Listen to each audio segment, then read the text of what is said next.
Hola hermano, amigo del Ministerio La Gracia y el Régimen del Espíritu. Traigo un saludo nada más para desearte éxitos todos los días de tu vida en todas las funciones que tú desempeñas y para traerte una pequeña reflexión. Quiero que te formules una pregunta.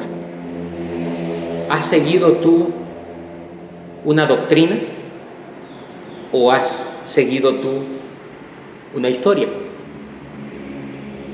Fíjate que no vengo en esta oportunidad a traerte un tema, solamente pasaba a saludarte, pero aprovechando, quería plantear en tu mente estas preguntas.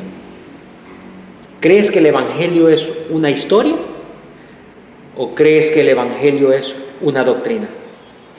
Déjame decirte que cuando tú investigas una historia, tú tienes que fijarte muy bien que en la historia están presentes personajes, seres humanos, y también la historia muchas veces son derivadas de fábulas.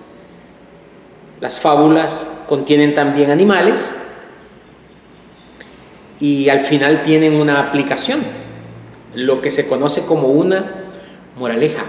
Es una explicación moral, por eso es una moraleja, porque tiene que ver con una conducta humana, una moral ejemplificante. Sin embargo, cuando tú te vas a ver los conceptos de doctrina, tú encuentras una diversidad de explicaciones, pero fíjate que hay un factor común. Una doctrina es una ciencia, es un conocimiento que se explica para que quede información en tu mente.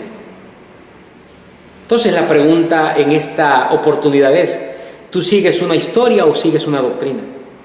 ¿Tú estás recibiendo información de una historia o estás recibiendo información de una doctrina? Cuando nosotros pasamos esto que yo te estoy preguntando al plano espiritual, la doctrina es capaz de traer fruto en tu espíritu.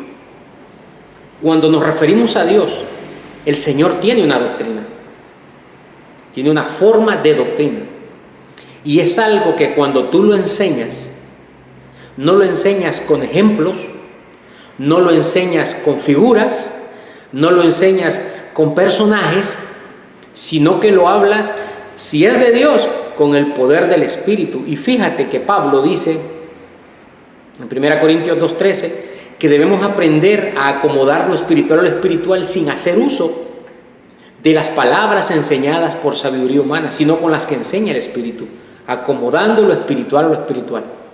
¿Por qué te digo esto?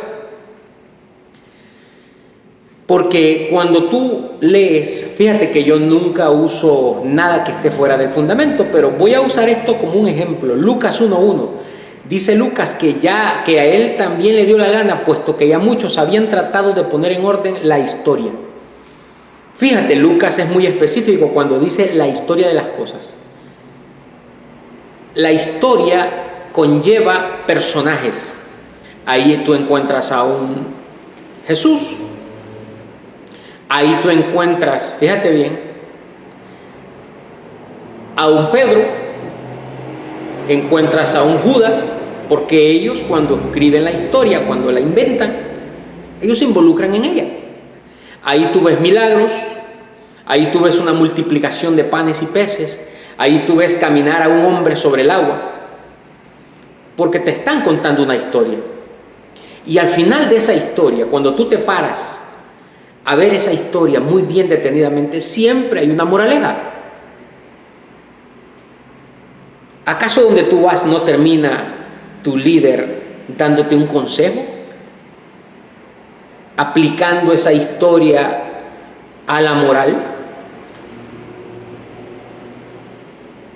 Debes tener cuidado con lo que escuchas, porque lo moral no te edifica, simplemente te da una conducta dentro de la sociedad.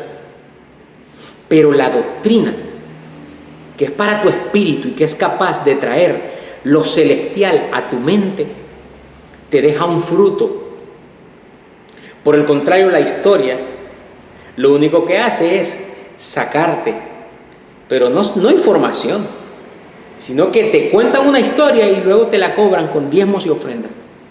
Sin embargo, el espíritu de la doctrina es capaz de depositar fruto en tu cuenta, no de sacar.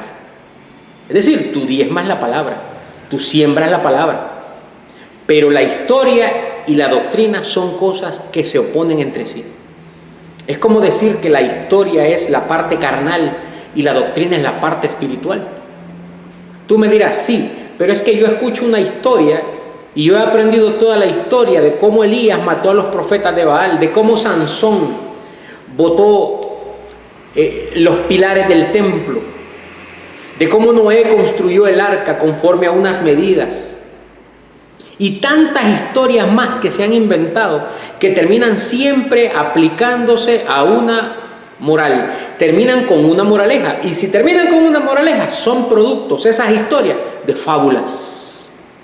Y si son fábulas que terminan siendo historias, entonces no traen nada para tu espíritu. Pregúntate, ¿estás oyendo una historia o estás escuchando una doctrina? No me digas que ahí donde te hablan de Jesús de Nazaret, de la cruz, del derramamiento de sangre, y te lo enseñan como algo que sucedió humanamente, no me digas que ahí tú traes fruto para Dios. Ahí lo que tú estás recibiendo es la ira de Dios. Tú sabes que la ley es el resultado de la mente natural que tiene pecado, que hace uso de una filosofía y una hueca sutileza, pero fíjate, conforme a los rudimentos. Pero el rudimento no era para filosofar y sacar como resultado una hueca sutileza. El rudimento era para que el Hijo muriera y pudiese destruir esa filosofía. Te invito a que sigas viendo mis programas, La Gracia y el Régimen del Espíritu. Soy Jesús Vinicio y a través de mi boca sale la gracia y el apostolado de Dios. No busques más, porque no lo vas a encontrar. Yo no soy apóstol, pero el apostolado está en mi boca. Yo no soy Jesucristo, pero Jesucristo, la información, el mensaje que trae un orden, sale por mis labios. Lo que yo siembro se vivifica si tú eres escogido, si tú has sido predestinado.